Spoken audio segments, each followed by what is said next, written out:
¿Cómo puede ser que el bueno y justo se hizo hombre y fuera a morir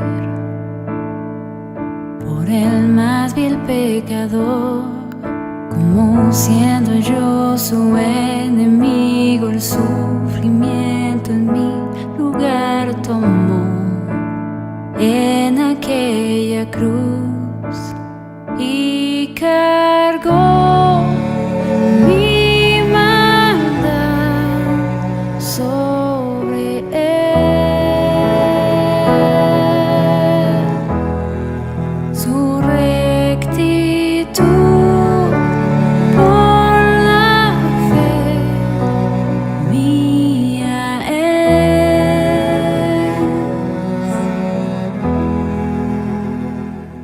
Aleluya, glorioso intercambio, oh cuán gran misterio, que por gracia salvo soy.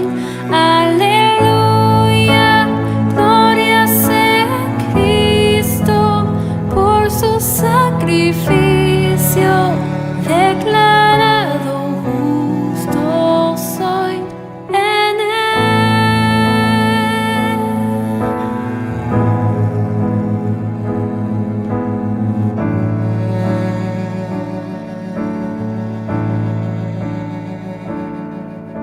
¿Cómo es posible que en Jesús como a su Hijo Él me recibió?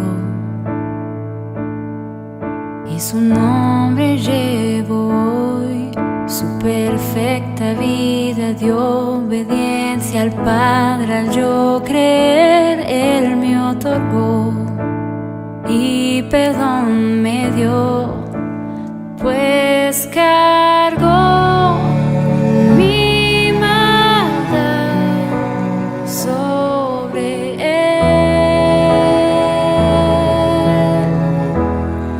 Su rectitud por la fe mía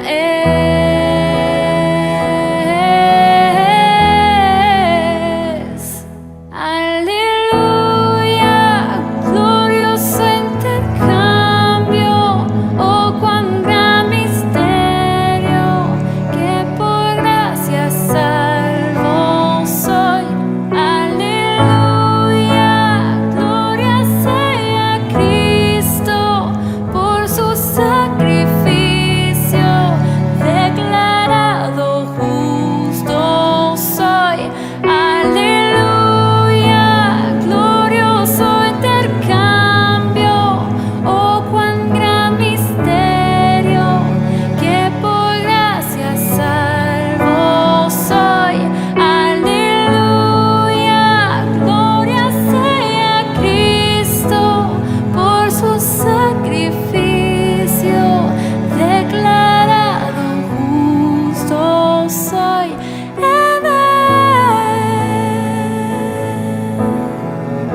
Señor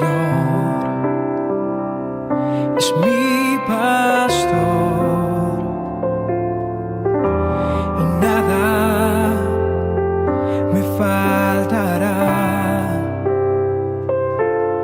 El Señor es mi pastor en pastos delicados.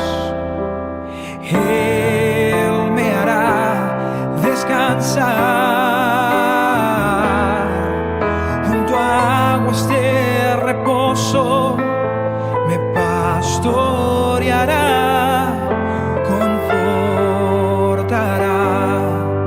mi alma, me guiará por sendas de justicia. Por amor de su nombre,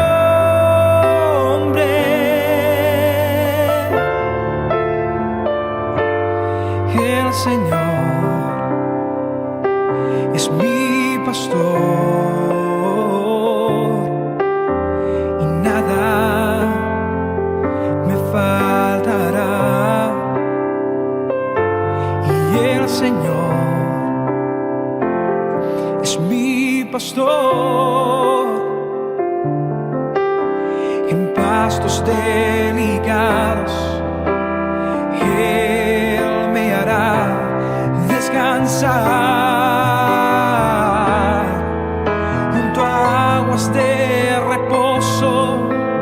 Me pastoreará, confortará mi alma, me guiará por sendas de justicia.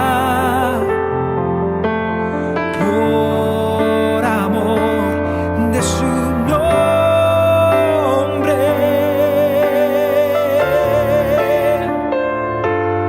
el Señor es mi pastor, nada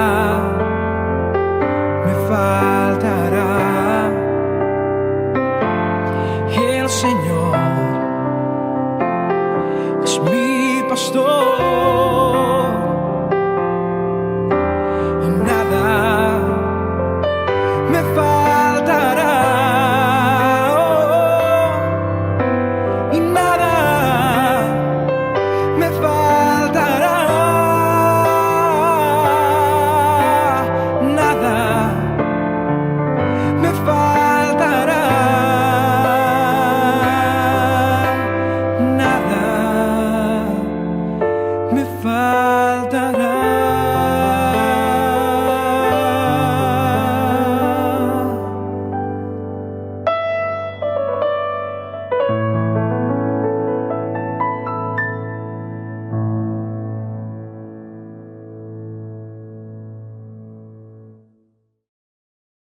Buenos días, mis hermanos. Espero que todos estén bien por allá, por El Salvador.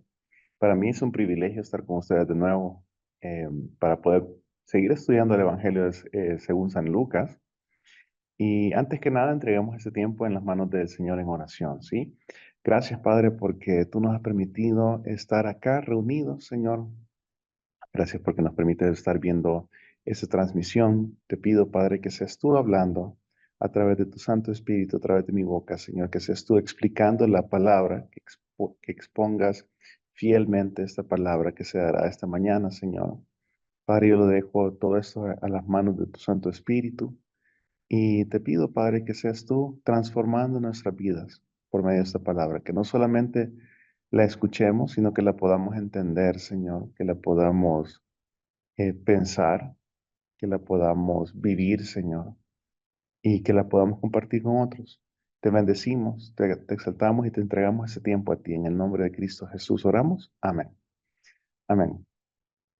Y mis hermanos, en la última sesión que tuvimos con nuestro pastor Jorgito, pudieron estudiar cómo Jesús predicó la destrucción de Israel, ¿sí? Que también nos hace recuerdo de cómo lloró antes de entrar aún a esta ciudad. porque sabía que vendría juicio sobre ella. Y recordemos que allá por el año 70 después de Cristo, la ciudad fue sitiada y destruida por el Imperio Romano. Entonces, este día hablaremos de algunos temas, ¿sí? No, son 3 temas en realidad. Y, por ejemplo, vamos a hablar acerca de la descripción que nuestro Señor Jesús nos da de su inminente regreso.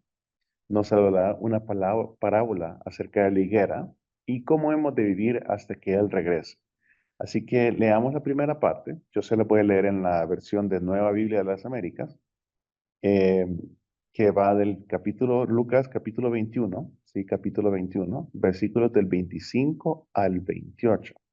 Así que Lucas 21, 25 al 28, y dice así: Habrá señales en el sol, en la luna y en las estrellas, y sobre la tierra angustia entre las naciones, perplejas a causa del rugido del mar y de las olas, desfalleciendo a los hombres por el temor y la expectación de las cosas que vendrán sobre el mundo, porque las potencias de los cielos serán sacudidas.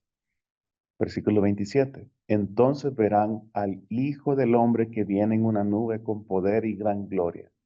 Cuando estas cosas empiecen a suceder, levántense y alcen la cabeza, porque está cerca su redención. Así que vamos a comenzar por los 2 primeros versículos que dice: habrá señales en el sol, en la luna y en las estrellas, y sobre la tierra angustia entre las naciones, perplejas a causa del rugido del mar y de las olas, desfalleciendo los hombres por el temor y la expectación de las cosas que vendrán sobre el mundo, porque las potencias de los cielos serán sacudidas. Y es que en la profecía bíblica, mis hermanos, las escenas de disolución cósmica que van a pasar, a veces simbolizan cambios importantes en las épocas del nuevo pacto, ¿sí? Eh, Como lo podemos observar, por ejemplo, vamos a estudiar unos cuantos versículos, mi hermano, unos cuantos versículos que hablan acerca de lo mismo para que veamos cómo alrededor de las escrituras se ha venido hablando Jesús de lo que Jesús estaba diciendo, ¿sí? Entonces vamos a ir primeramente a Hechos. Esas son palabras de Jesús, ¿sí? A Hechos capítulo 2, versículos 19 al 20. Hechos 2, 19 al 20. Dice: y mostraré prodigios arriba en el cielo y señales abajo en la tierra, sangre, fuego y columna de humo. El sol se convertirá en tinieblas y la luna en sangre, antes que venga el día grande y glorioso del Señor. Y como les decía, si se fijan, estas cosas van a preceder la venida del Señor, ¿sí? Que van a haber señales arriba en el cielo y aquí abajo en la tierra. Sí, y ese semejante fenómeno es una figura común de la profecía del día del Señor, y la cual se observa en varios pasajes del Antiguo Testamento igualmente. Sí, vamos a ir a Isaías 13, del 9 al 13. Isaías capítulo 13, versículos del 9 al 13. Y dice así: He aquí, el día de Jehová viene terrible y de indignación y ardor de ira, para convertir la tierra en soledad y raer de ella a sus pecadores. Por lo cual las estrellas de los cielos y sus luceros no darán su luz, y el sol se oscurecerá al nacer, y la luna no dará su resplandor. Y castigaré al mundo por su maldad, y a los impíos por su iniquidad. Y haré que cese la arrogancia de los soberbios, y abatiré la altivez de los fuertes. Haré más precioso que el oro fino al varón, y más que el oro de Ofir al hombre, porque haré estremecer los cielos y la tierra se moverá de su lugar en la indignación de Jehová de los ejércitos y en el día del ardor de su ira. Si se fijan, mis hermanos, son escenas muy fuertes, pero todo eso tiene que ver con la ira. ¿Por qué la ira? Porque el hombre pecó, mis hermanos. El hombre pecó y tiene que ser juzgado, ¿sí? Recordemos que en la cruz tenemos esperanza aquellos que creemos, que nos arrepentimos de nuestro pecado y venimos en fe, creyendo en la obra de nuestro Señor Jesucristo, la obra redentora de nuestro Señor Jesucristo por nosotros, recibiendo esa salvación que no es por nuestras obras, sino que es por gracia, ¿sí? Que la recibimos por la fe. Sin embargo, siempre hay un juicio que tiene que caer. En el caso de los creyentes, el juicio cayó sobre Cristo Jesús en la cruz. Sin embargo, para los demás que tienen la deuda abierta todavía con el Padre, con el Señor,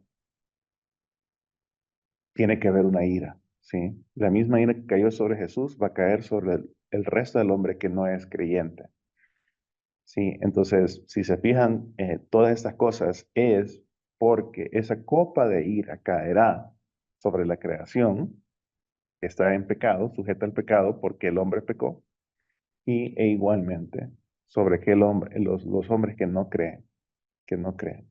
Si vamos a ir a otro pasaje en el Antiguo Testamento, siempre van a ser varios.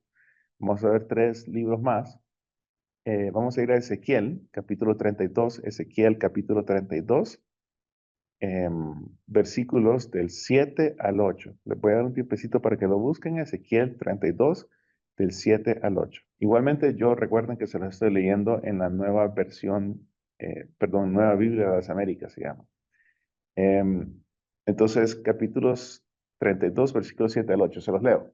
Y dice, y cuando te haya extinguido, cubriré los cielos y haré entenebrecer sus estrellas. El sol cubriré con nublado y la luna no hará resplandecer su luz.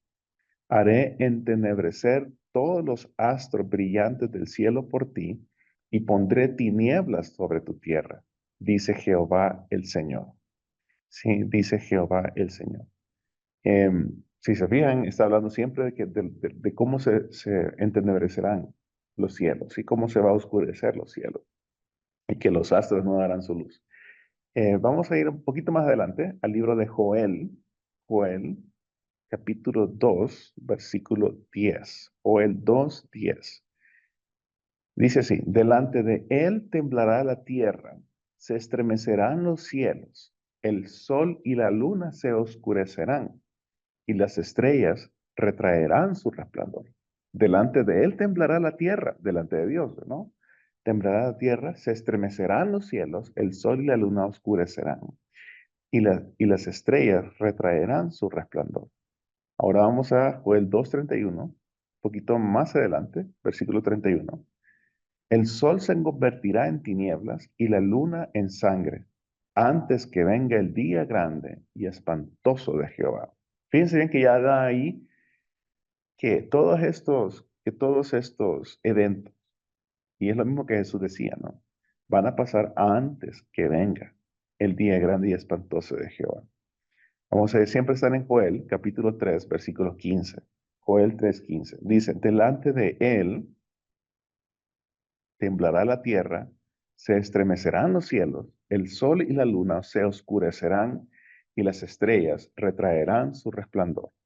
O sea, que va a haber un evento cataclísmico que va a cubrir toda la atmósfera, ¿sí? No dejará que se vea la luz de las estrellas ni del sol. Amos 8:9. Acontecerá en aquel día, dice Jehová el Señor, que haré que se ponga el sol a mediodía y cubriré de tinieblas la tierra en el día claro. ¿Sí? Si se fijan, entonces va a haber algo en que hará que se cubra la luz, aún en el día, aún en el mediodía, cuando el sol está más fuerte, no se verá el sol. ¿Sí? Ahora volvamos entonces a Lucas capítulo 21, versículos 25 al 28. Y dice, habrá señales en el sol, en la luna y en las estrellas y sobre la tierra, angustia entre las naciones, porque obviamente todo esto va a producir mucha angustia en las personas, ¿sí? Perplejas a causa del rugido del mar y de las olas, desfalleciendo los hombres por el temor y la expectación de las cosas que vendrán sobre el mundo. Y ahí me quiero detener. Y es que en este pasaje parece que Jesús cambia el tema a la segunda venida de Cristo. O sea, digo en el pasaje en capítulo 21, ¿sí? Lo que precipitará la destrucción del cielo y de la tierra actuales y la introducción de un cielo y tierra nuevos. O sea, recordemos que viene hablando lo que vimos la semana pasada, o la última vez que se estudió se dio este estudio, fue que Jesús habló acerca de la destrucción de Jerusalén, ¿sí? Entonces, ahora pasa a hablar de la segunda venida del Cristo. Y como les decía, las señales y los prodigios celestiales que pasarán aquí anteceden el regreso a la segunda venida de nuestro Señor Jesucristo. El glorioso regreso del Hijo del Hombre estará precedido por señales que desconcertarán a muchos. Estas señales serán terribles y pues el temor va a abundar en la humanidad acerca de todas las cosas que vendrán sobre el mundo, porque la gente no va a entender qué está pasando, mis queridos hermanos. Y recordemos que, o sea, venimos hablando acerca de la destrucción de Jerusalén, ¿sí? Y en realidad la historia no registra un cumplimiento adecuado de estas palabras que estamos leyendo. Esto no se dio en la destrucción de Jerusalén, que fue en el año 70 después de Cristo, o inmediatamente después. Y Jesús aquí ha cambiado de describir eventos que ya han pasado, o sea, desde nuestra perspectiva, ¿sí? O sea, la destrucción de Israel, de Jerusalén, ya pasó y ha pasado a describir eventos que no han sucedido aún. Ahora, todas estas cosas preceden al evento final, que es la segunda venida de nuestro Señor Jesucristo, quien vendrá con poder y gran gloria, dice el versículo. Esta clase de caos y calamidad total es descrita con horribles detalles también en el libro de Apocalipsis, capítulo 6, versículos de 8 a 9, versículos del 15 al 18, que no los vamos a leer porque es prácticamente está repitiendo lo mismo que dice en el Antiguo Testamento, ¿sí? Todo esto va a culminar con el dramático y espectacular regreso de Jesús viniendo con su iglesia a esta tierra, ¿sí? Entonces pasemos al siguiente versículo, donde Jesús ya dice esto. Versículo 27, capítulo 21 de Lucas. Dice, entonces verán al Hijo del Hombre que viene en una nube con poder y gran gloria. Esto quiere decir, mis hermanos, que el Hijo del Hombre en sí mismo es la señal. Los sucesos aquí descritos corresponden a los que están en el libro de Daniel, capítulo 7, versículo 13, Daniel 7, 13, que dice, seguí mirando en las visiones nocturnas y en las nubes del cielo venía uno como un hijo de hombre que se dirigió al anciano de días y fue presentado ante él. Ahora, recordemos que 40 días después de su resurrección, Jesús asciende en una nube del cielo, cumpliendo la visión que les acabo de leer en Daniel 7. ¿Sí? Viniendo con las nubes del cielo para recibir su dominio universal de parte del anciano de días, Dios Padre. ¿Sí? Al final de los tiempos, el regreso de Jesús como hijo de hombre será una venida en esplendor para juzgar y consumar su reinado. O sea, en donde se verá esa gloria que recibió del Padre, ¿sí? En donde se le dio el dominio universal de todas las cosas. Si recordemos que en el Nuevo Testamento también se dice que al Padre le complació usar al Hijo para reconciliar al hombre con sí mismo. Y que también Jesús es toda la plenitud de Dios. Sí, en Jesús está toda la plenitud de Dios. Otro versículo que dice que por Él y para Él y en Él son todas las cosas. O sea que nada de lo que fue creado hubiese sido creado si no hubiese sido por Jesús. Entonces, Él tiene el dominio universal de todas las cosas y su regreso como Hijo del Hombre será será una venida con un gran esplendor para juzgar y para consumar su reinado. Vamos al versículo 28, entonces, Lucas 21, 28. Dice, cuando estas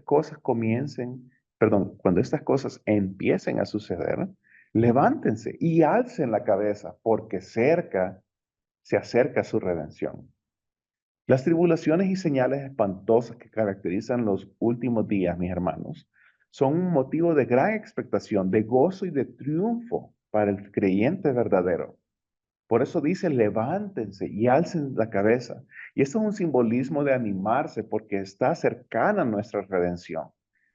Es decir, la plenitud del final de la redención, ¿sí? Cuando los redimidos se reúnan con Cristo para siempre. Ahora, la palabra redención significa liberación mediante el pago de un precio. Y Jesús paga este precio en el Calvario, en la cruz. Pero aquí se espera con ansias el cumplimiento final de lo que significa realmente esa liberación. que incluye la resurrección corporal de los creyentes. Veamos cómo Pablo describe esta redención, ¿sí? Vamos a ir a dos libros, primeramente a Romanos, capítulo 8, versículo 23, Romanos 8, 23. Y dice así, mis hermanos, y no solo ella, sino que también nosotros mismos, que tenemos las primicias del Espíritu, aún nosotros mismos gemimos en nuestro interior, aguardando ansiosamente la adopción como hijos, la redención de nuestro cuerpo. Filipenses 3, capítulo 3, si se ven ahí, bueno, en Romanos vimos esto, ¿sí? Aguardando ansiosamente, que ese mismo tipo de emoción que está queriendo transmitir Jesús, ¿sí? Aguardando ansiosamente la adopción como hijos, la redención, dice la palabra redención, de nuestro cuerpo. Sí, que esto es la resurrección, ¿sí? Vamos a ir a Filipenses, entonces, capítulo 3. Filipenses, capítulo 3, versículos 20 al 21. Filipenses 3, 20 al 21. Dice así, porque nuestra ciudadanía está en los cielos, de donde también ansiosamente, miren la palabra, es donde también ansiosamente esperamos a un Salvador, el Señor Jesucristo, el cual transformará el cuerpo de nuestro estado de humillación, porque en nuestro cuerpo actualmente hay pecado, mis hermanos, en conformidad al cuerpo de su gloria, o sea, al mismo tipo de cuerpo de cuando Cristo resucitó, por el ejercicio del poder que tiene aún para sujetar todas las cosas a Él mismo. Y volvemos al tema de que por Él, en Él y para Él fueron creadas todas las cosas. Él es el autor de la creación, mis hermanos. ¿Sí? En pocas palabras, mis hermanos, nuestro Señor Jesucristo le asegura a todos los creyentes en la tierra que vivan este tiempo estando listos, porque el tiempo de gran tribulación que experimentarán no será para siempre, sino que Jesús regresará en gloria pronto y cumplirá completamente sus promesas. Sí, ahora vamos a regresar entonces al capítulo 21, ¿sí? Y justamente después de que Jesús anuncia el regreso del Hijo del Hombre, ¿sí? Que Él lo repite, digámoslo así, o lo repite, y lo digo repite porque estas palabras fueron dadas a profetas en el Antiguo Testamento, y Él está aquí recalcando estas palabras, ¿sí? Pero justamente después de esto, mis hermanos, de decir estos acontecimientos pasarán, entonces vendrá el Hijo del Hombre en nubes, regresará la segunda venida de Cristo. Em, y aquellos que son creyentes, espérenlo con ansias, levanten su cabeza, o sea, está diciendo, anímense. Y después de esto pasa a hablar de la parábola de la higuera, ¿sí? Entonces, em, entendiendo de que cuando vean estas señales, creyentes sabrán que el fin está muy cerca. Vamos a ir entonces a Lucas 21, vamos ahora del versículo 29 al 33. Sí, pero vamos a leer primero los tres primeros versículos. Sí, Jesús le dijo también esta parábola: miren la higuera y todos los árboles.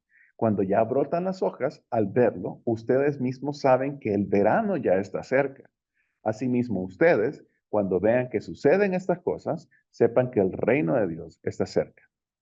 Entonces, después de relatar los eventos previos a su venida y la expectativa que los creyentes debemos de tener en ella, Jesús establece un contraste entre las señales que pronosticaron la inminente destrucción de Jerusalén y el momento impredecible de su segunda venida al final de los tiempos.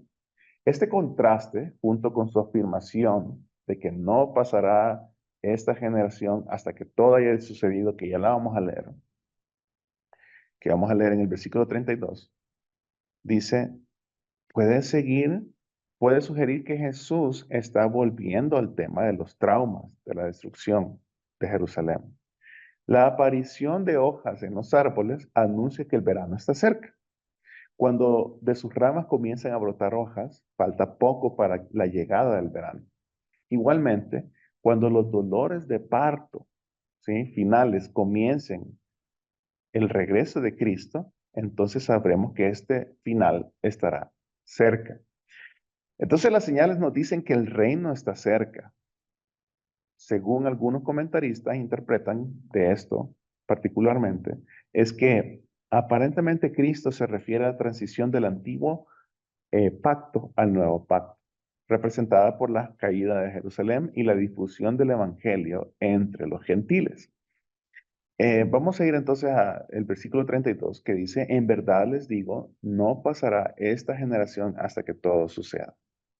Sí, y en el griego koiné, sí, en el original, la palabra generación generalmente significa a todas las personas vivas en un momento dado, pero también puede significar a todas las personas de un cierto tipo de personas. Por ejemplo, aquellos malvados o los justos que le dice generación perversa, que ya ha utilizado en el pasado Cristo, ¿sí? O puede ser a un grupo racial o un grupo étnico en particular. En Lucas hemos podido ver el término de esta generación típicamente se refiere a aquellos que resisten a la voluntad de Dios. Sí, hay muchos pasajes en el capítulo 7, capítulo 11, sí, capítulo 17, hay varios versículos en esos capítulos que usa esta palabra, esta generación. Por lo que Jesús parece estar prediciendo que la oposición humana al reino de Dios continuará en el futuro hasta la consumación de todas las cosas, que es donde todas estas personas serán juzgadas, toda esta generación será juzgada. Así que lo más probable es que generación no puede referirse a la generación que vivió en la época de Jesús, porque todo esto, o sea, en el libro de Mateo podemos ver un poquito más de detalles que habla acerca de la abominación desoladora, de las persecuciones y los juicios, los falsos profetas, las señales en los cielos y el regreso inminente final de Cristo y el rapto de los elegidos no sucedería durante el tiempo de la existencia de la población judía que estaba viva en la época de Cristo. Parece mejor interpretar las palabras de Jesús como una referencia a la generación correspondiente al tiempo cuando aquellos fuertes dolores de parto comiencen, ¿sí? Entonces, cuando dice, no pasará esta generación hasta que todo suceda, puede hablar acerca de las personas que se oponen al Evangelio, ¿sí? Y puede hablar también acerca de aquella generación que esté viva para cuando todos estos dolores de parto eh, pasen, ¿sí? Entonces está hablando de que no es que va a durar más de una generación, todos los dolores de parto no van a durar más de una generación, sino que va a ser un tiempo relativamente corto, ¿sí? En donde todo esto va a pasar. Vamos al versículo 23. El cielo y la tierra pasarán, pero mis palabras no pasarán. Y el universo tal y como lo conocemos será dramáticamente alterado previo a la segunda venida de Cristo, así como ya lo hemos leído. Sin embargo, es imposible que la palabra de Dios sea negada, destruida o alterada en ninguna forma. Qué lindo es tener la seguridad, mis hermanos, que la palabra de Dios permanecerá aún después de todo este cataclismo que ocurrirá y que se vendrá sobre la tierra. Podemos estar entonces completamente seguros que podemos estar confiados en cada una de las palabras escritas en este libro. Me encanta saber que todos los atributos de Dios, por ejemplo, que Dios es eterno, justo, fiel, verdadero, santo, etcétera, todos estos atributos son aplicables a la palabra de Dios. Y en esta ocasión podemos observar cómo Jesús mismo, en pocas palabras, nos está diciendo que la palabra de Dios es eterna. Veamos un par de pasajes que aseguran esta verdad igualmente. Vamos a ir al Antiguo Testamento, en Isaías capítulo 40, versículos del 6 al 8. Isaías 40, versículos del 6 al 8, dice, una voz dijo, clama. Entonces él respondió, ¿qué he de clamar? Que toda carne es como la hierba, y todo su resplandor es como la flor del campo. Se seca la hierba, se marchita la flor. Cuando el aliento del Señor sopla sobre ella, en verdad el pueblo es hierba. Se seca la hierba, se marchita la flor, pero la palabra de nuestro Dios permanece para siempre. ¿Sí? Y veamos cómo el versículo de Isaías vuelve a repetirse a manos de Pedro en el Nuevo Testamento. ¿Sí? Primera de Pedro, capítulo 1, vamos a ir casi al final de la Biblia. Primera de Pedro, capítulo 1, versículos 24 al 25. Primera de Pedro 1, 24 al 25 dice, porque toda carne es como la hierba, y toda su gloria como la flor de la hierba. Sécase la hierba, cáese la flor, pero la palabra del Señor permanece para siempre. Esa es palabra que a ustedes les fue predicada. La palabra del Señor permanece para siempre. Resuena con las palabras de Cristo, ¿sí? La palabra de Dios es completamente digna de ser creída, mis hermanos, porque todo su contenido será cumplido al pie de la letra por Dios mismo, ¿sí? Entonces, todo este cataclismo ocurrirá. Sin embargo, podemos estar confiados de que la palabra de Dios permanecerá para siempre, ¿sí? Aunque el cielo y la tierra dejen de existir, la palabra de Dios permanecerá para siempre. Ahora pasemos a la última sección del pasaje de Lucas 21, ¿sí? Y aquí veamos cómo Cristo nos incita, nos pide que vivamos en los últimos días, ¿sí? O sea, cómo debemos de entonces nosotros los creyentes vivir sabiendo que estas cosas pasarán. ¿Cómo debemos nosotros esperar ansiosamente, como lo dice Pablo? ¿Sí? Esperar ansiosamente al regreso de nuestro Señor Jesucristo, al regreso inminente. Eso pasará. Miren, hay muchas teorías acerca del fin de los tiempos, ¿sí? Hay unas personas, y todo se define con respecto al milenio, ¿sí? Hay unas personas que creen que son llamados premilenialistas, en donde se cree que habrá un rapto, y este rapto ocurrirá justamente antes del milenio, ¿sí? Antes de la tribulación. Hay otros que creen que son post-milenialistas, ¿sí? Que creen que el rapto se dará después del milenio.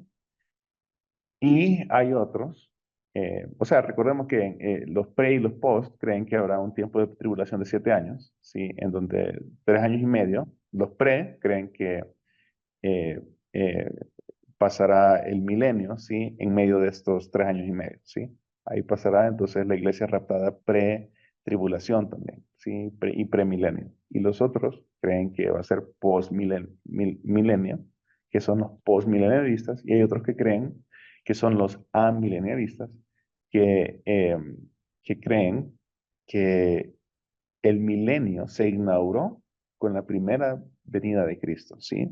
Entonces, donde habrá un tiempo, todo ese tiempo, el tiempo de la iglesia, en donde el diablo ha sido juzgado, ha sido encadenado en el sentido de que,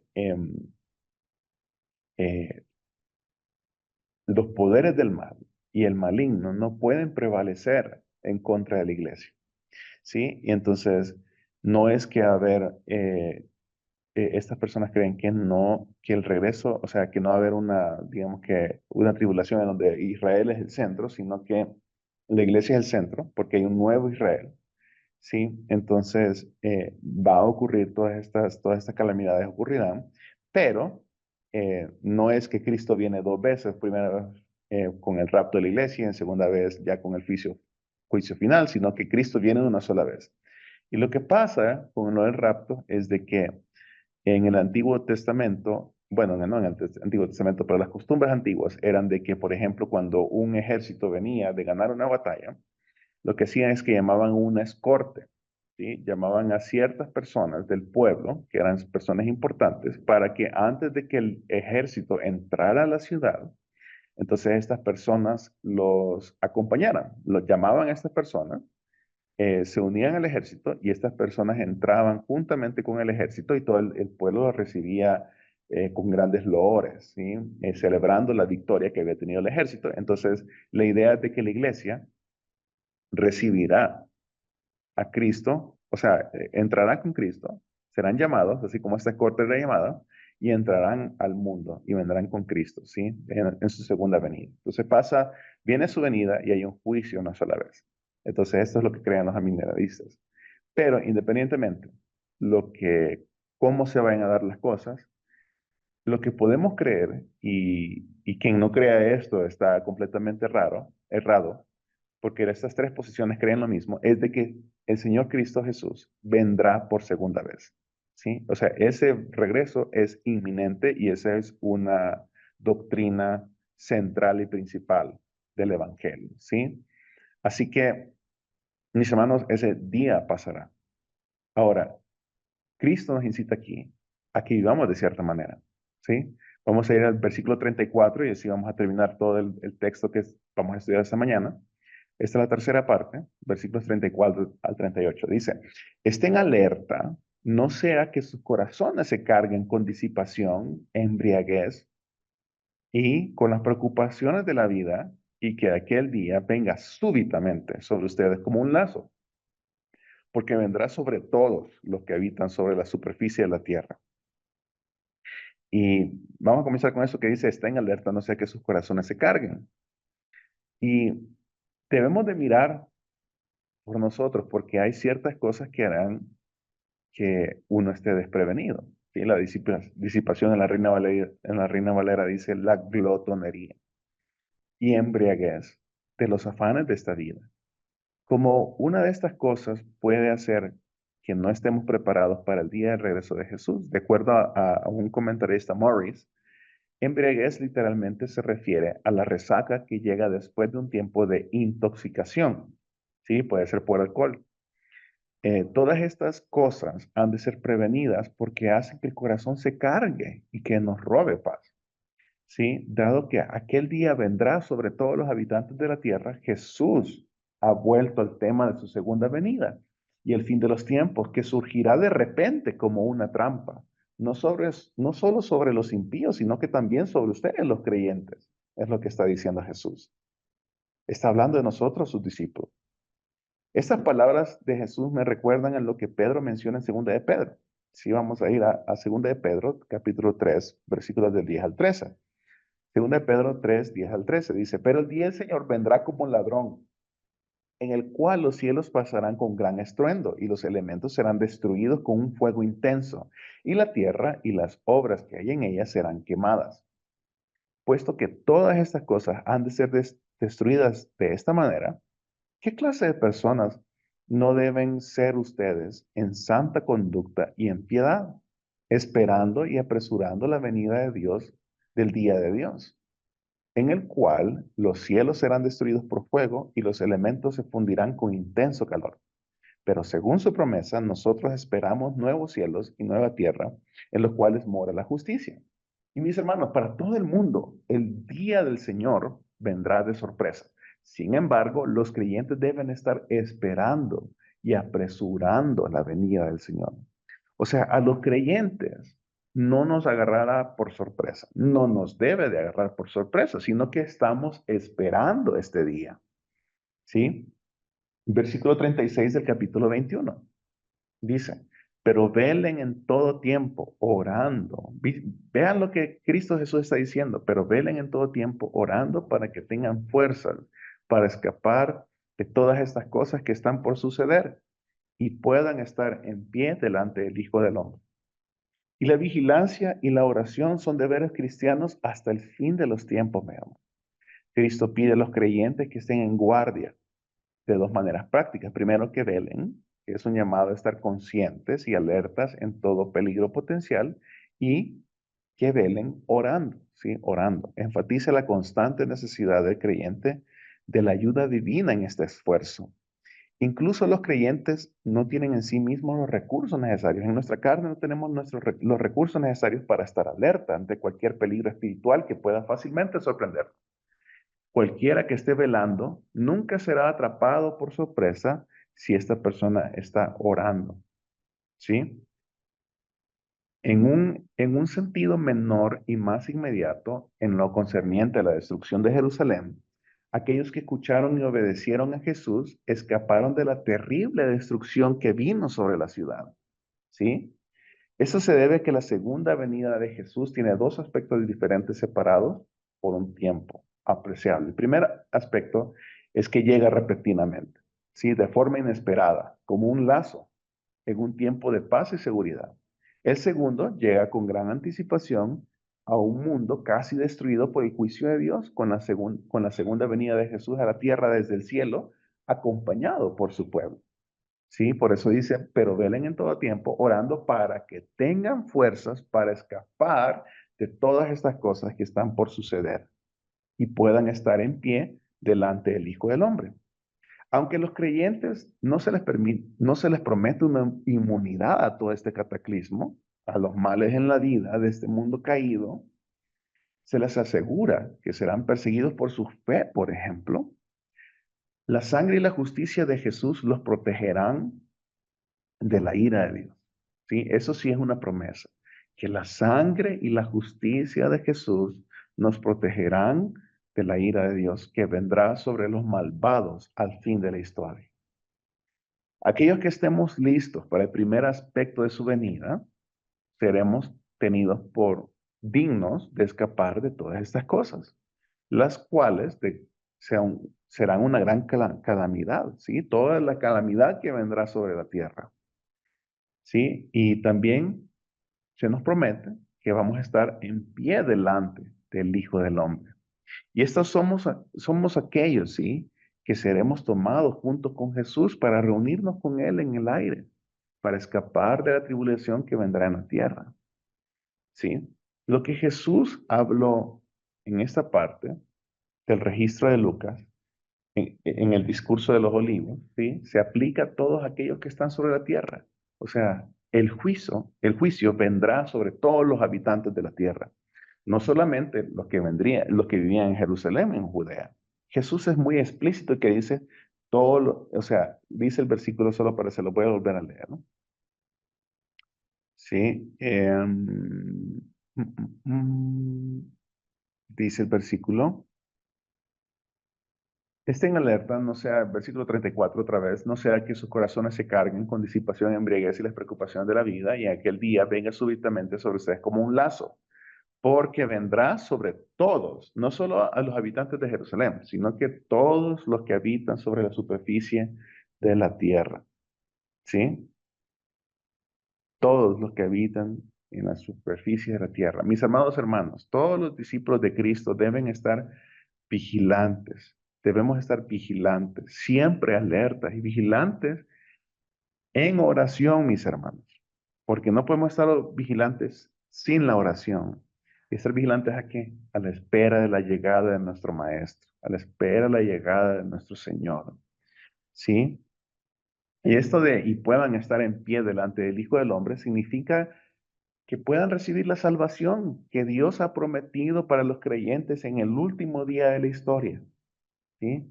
O sea, ahí es donde se va a consumar nuestra salvación. Ya somos salvos, ¿sí? Posicionalmente somos salvos. Sin embargo, ahí en ese día se va a consumar la salvación ¿de qué? La salvación de la ira de Dios, porque esa ira que recayó sobre Cristo Jesús, y como nosotros hemos creído en eso, mis hermanos, esa ira ya fue aplacada, fue pagada por Cristo Jesús. Sin embargo, para aquellos que no son creyentes, esa ira sigue estando en pie y tiene que haber un pago por esa ira. ¿Sí? Vamos al versículo 37, perdón. Capítulo 21 de Lucas, versículo 37 y 38. Durante el día Jesús enseñaba en el templo, pero al oscurecer salía y pasaba la noche en el monte llamado Los Olivos. Y todo el pueblo iba temprano al templo a escuchar a Jesús. ¿Sí? Lucas enfatiza el carácter público y abierto del trabajo de la enseñanza de Jesús, incluso enseñando por la mañana en el lugar más público de Jerusalén. Jesús no se escondió en estos días poco antes de su traición, arresto y crucifixión, mis hermanos. Jesús estuvo muy público en estos últimos días. ¿Sí? Dice, y de noche saliendo se estaba en el monte que se llama de los Olivos. Como muchos galileos que vinieron a Jerusalén para Pascua, Jesús esencialmente acampó a los alrededores del monte de los Olivos en los días antes de la Pascua. Los últimos días de Jesús, mis hermanos, los pasa enseñando en Jerusalén, mientras que por la noche permanece en el cercano monte de los Olivos. El anhelo del pueblo por escucharlo continúa frustrando el deseo de los líderes religiosos de destruirlo. Y esta es la palabra que nos trajo Dios esta mañana. Mis hermanos, esperemos velando en oración por el regreso. Esperemos ansiosamente, como dice Pablo, y velando en oración por el regreso de nuestro Señor Jesucristo, en donde nuestra salvación será completada. ¿sí? Así que oremos, mis hermanos, que esta palabra haya caído como buena semilla en nuestro mente, en nuestro corazón, y que podamos vivir de esa manera, mis hermanos, que podamos también, así como vivimos de esta manera, podamos compartirlo, mis hermanos, con otras personas que necesitan del Evangelio o otras personas que necesitan escuchar esta palabra. Gracias, Señor, por esta mañana. Te damos las gracias por esta palabra que nos has dado. Te pedimos, Señor, que seas tú permitiendo vivir esta palabra, asimilándola. Te pido, Padre, que seas tú glorificado en esta palabra. Te bendecimos, te adoramos y te exaltamos porque tú eres Dios bueno, mi Señor. En el nombre de Cristo Jesús, te pedimos, Señor, que podamos velar en oración esperando tu regreso, tu glorioso regreso. Y permítanos esperar con gozo, ansiosamente, tu regreso, Señor. En el nombre de Cristo Jesús oramos. Amén. Y bueno, mis hermanos, entonces nos veremos en un par de semanas. Espero que Dios les tenga con bien, que el Señor les cuide, les proteja y les guarde de toda tentación. Así que se me cuidan, hermanos, y hasta la próxima.